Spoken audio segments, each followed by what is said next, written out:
He's going to tell you why the Lakers buzzer beater was unbelievable on so many levels. The Herd starts right now. What up? Welcome in.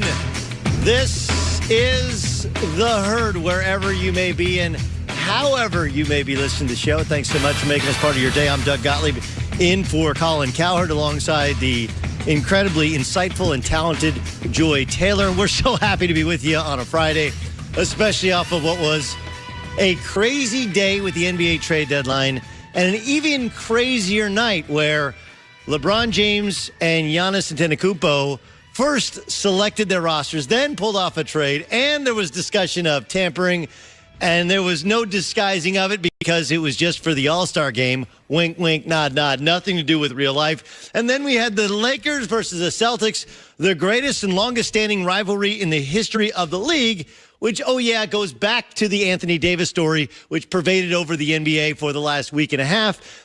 And the final shot of the game was by a former Celtic who just happens to be arguably the worst shooter on the floor at the time for the Lakers, beating the Celtics and maybe saving the Lakers season. Whew. Exhausting, but exhilarating all at the same time.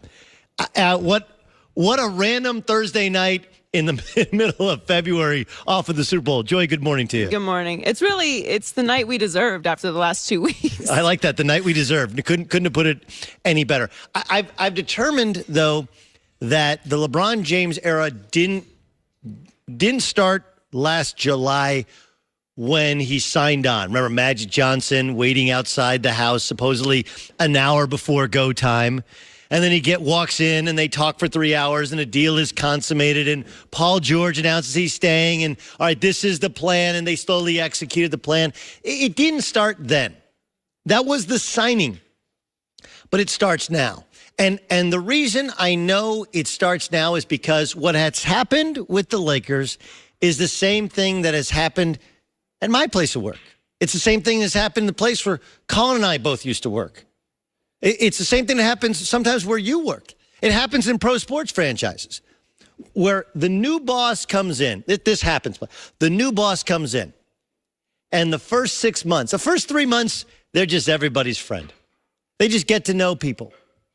They get to know, Bonnie, who handles my audio. They get to know Bonnie. They get to, John Goulet, we used to work together. They know people. Where do you live now? What do you do? What would you change about your job? They ask smart questions, and they're more listeners. They're wallflowers. That's what you do for the first 3 months. And then the next 3 months, you put together kind of a plan. I like this. I don't like this. This is what we want to do. And then 6 months in, you call everybody in a meeting. And you fire somebody. And you shake things up. And you appoint somebody else in charge. And then everybody goes back to their desk and they start firing off emails. They start preparing their resume because they don't know if they're next. Right? They don't know. Wait, the guy who was the boss, who the big boss just fired, well, he liked me. And the new guy didn't like me. Hell, I might be next. Or maybe it's the opposite. He didn't like me. He's gone. Happy days are here again. I'm good with the new boss. This is Business 101. This is New CEO 101. There's actually a book about this. It's called The First 90 Days. And the first 90 days, I'll save you a quick read. It's a good read. You should pick it up, especially if you're going to a new place of work. The idea is you got to understand and absorb some of the new culture before you ever try and think about installing your own beliefs or your own culture. Because you got to understand what you're dealing with. That's what LeBron James did. Did you watch them play last night? When they're down 18 points in the second quarter, were they moving the ball and playing like the Golden State Warriors? No.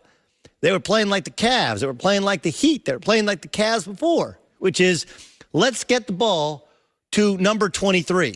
And let's all space out the floor and let him make plays for us. And just try and make shots. Try and get stops. He's going to create all our offense. Why? Because that's how LeBron plays. Like, look, the playbook is the same no matter where he goes. Why? Because that's what you didn't hire LeBron James to be a ball mover, right? You're not going to teach any old dog, especially one who has won as much, competed at that high level, new tricks. It's just not how he's wired. You ain't rewiring this deal. He is what he is. Chris Ballard took over the Indianapolis Colts. It's going back a couple years ago. Did he fire Chuck Pagano right away? No. No. He began the process of gutting and remaking his roster, acquiring draft picks, cap space, and slowly executed his plan. And then before this season, he fired his coach and thought, I'm going to hire Josh McDaniels, a quarterback guru, to go along with my super bright quarterback. That didn't work out. He went to his plan B. And ends up hiring a guy in Frank Reich, who's former quarterback guru, and it worked out quite well. Now, look, it wasn't a 6-month plan, but the idea was he was still kind of a wallflower the first couple of months, kind of figuring out the lay of the land, had a plan, and slowly executed that plan.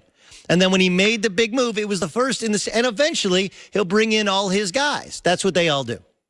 They go place to place to place, and they bring with them people who worked with them previously. I've worked in places in radio. I've worked in places in television. I know people in business and in sports. It's all the same. This is the way it works with a new boss. First couple months, they're everybody's friend. Next couple months, they start planning and plotting and trying to understand, how can I execute ultimately my plan? 6 months in, big firing, big change. And then slowly they start bringing in their old guys who know how they operate, know how to execute, and know what the boss likes and what he doesn't like. And that's what LeBron James is doing. Was it an ugly and weird week? Absolutely. Are there far more things to talk about in terms of how the Lakers managed today, waking up knowing that their season could have been an abject disaster had they lost last night, had Rondo not picked up the basketball that was loose after a bad shot when LeBron doesn't touch the ball in the last possession of the game? Sure. But that's not what happened. This is why sports is so much better than real life. We have all this to talk about, and we can only react to the fact that the ball did go through the basket.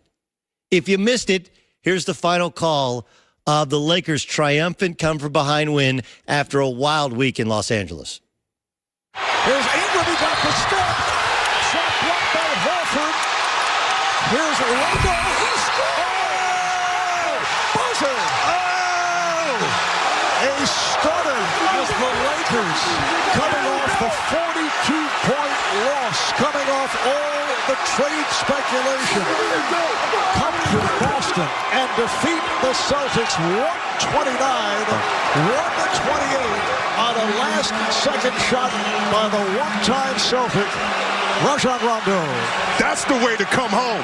That's the way to remind people what you did for them. I don't know what Chris Webber's talking about because Rajon Rondo never did that for the Boston Celtics. But I do know that Marv encapsulated it perfectly.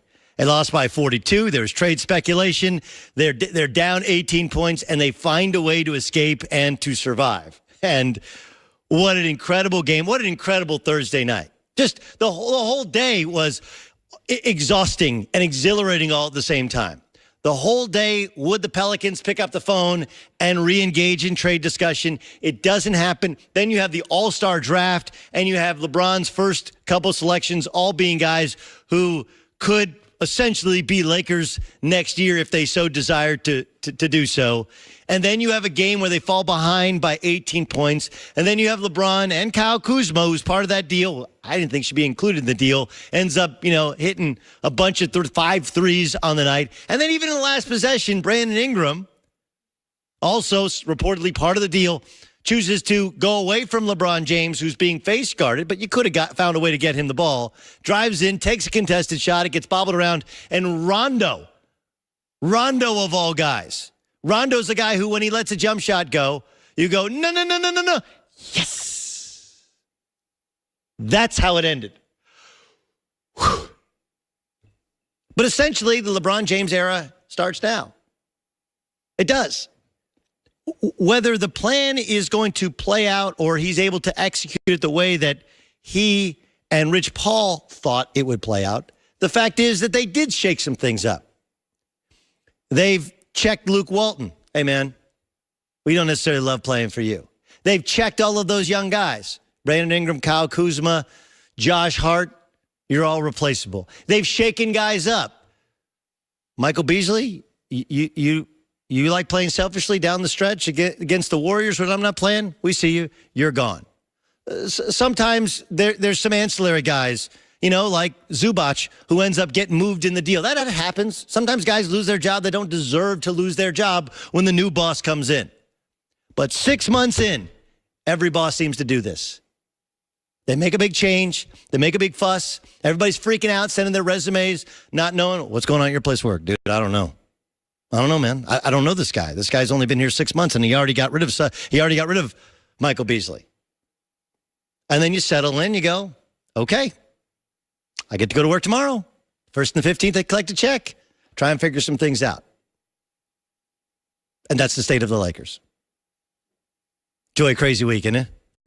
Like I said, I don't think it could have ended any more perfectly than that. There's so many layers, too, right? Like, we haven't yet got into the all-star draft where they're just openly laughing about the idea of tampering, right?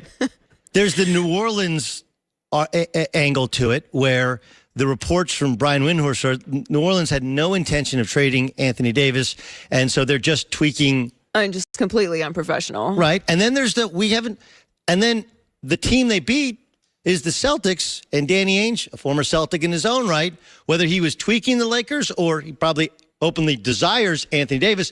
The reason that the Lakers weren't able to consummate the kitchen sink trade was the idea that, hey, we're open to the idea in the offseason of trading anybody on our roster.